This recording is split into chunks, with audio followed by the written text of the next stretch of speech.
Halo semuanya, kita semua kan suka ya dipuji atau memuji orang lain.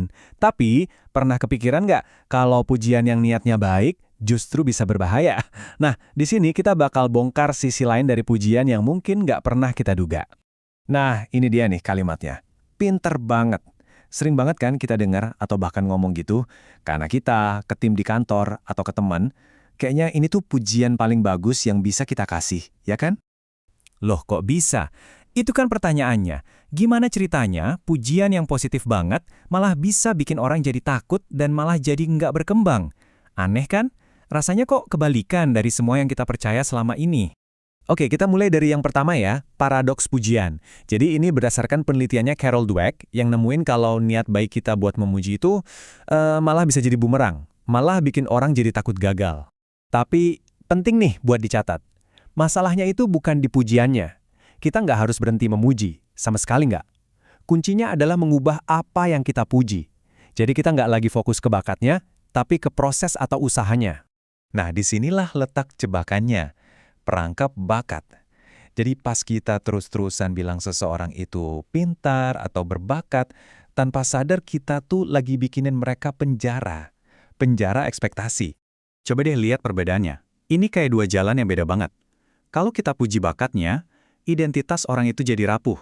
Dia jadi terikat sama label pintar, dan jadi takut banget sama tantangan. Takut labelnya rusak.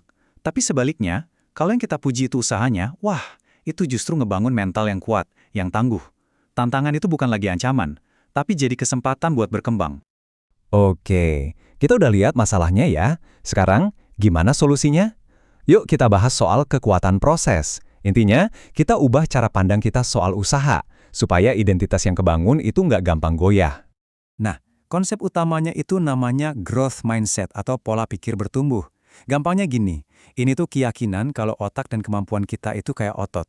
Makin sering dilatih, ya makin kuat, bahkan kalau kita bikin salah sekalipun. Jadi tujuannya bukan buat ngebuktiin aku hebat, tapi buat gimana caranya aku bisa lebih hebat lagi. Terus gimana caranya? Gampang kok, ada 3 langkah. Pertama, hargai usahanya. Coba bilang, wah kelihatan banget kamu kerja keras buat ini.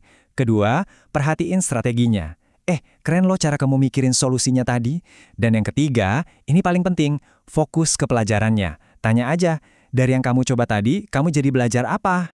Sekarang, kita masuk ke bagian yang paling seru. Kita bakal lihat gimana perubahan kecil banget di pilihan kata kita bisa ngasih dampak yang, wow, gede banget. Oke, ini cara lama ya. Kamu memang jenius.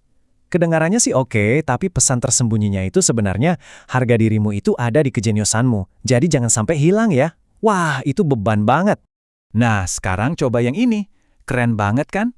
Kelihatan kan bedanya? Pujian ini fokusnya ke proses, ke cara dia mikir, ke rasa penasarannya. Ini bukan ngasih label, tapi ngehargain usahanya. Dan ini justru bikin dia pengen coba lagi dan lagi di masa depan, nggak peduli nanti hasilnya gimana. Oke, ini poin terakhir yang nggak kalah penting. Kita harus mengubah cara kita memandang kegagalan. Di dunia yang kayaknya terobsesi banget sama sukses, cara pandang ini benar-benar bisa mengubah segalanya. Jadi begini, kalau kita punya growth mindset, gagal itu bukan vonis, bukan bukti kalau kita nggak mampu.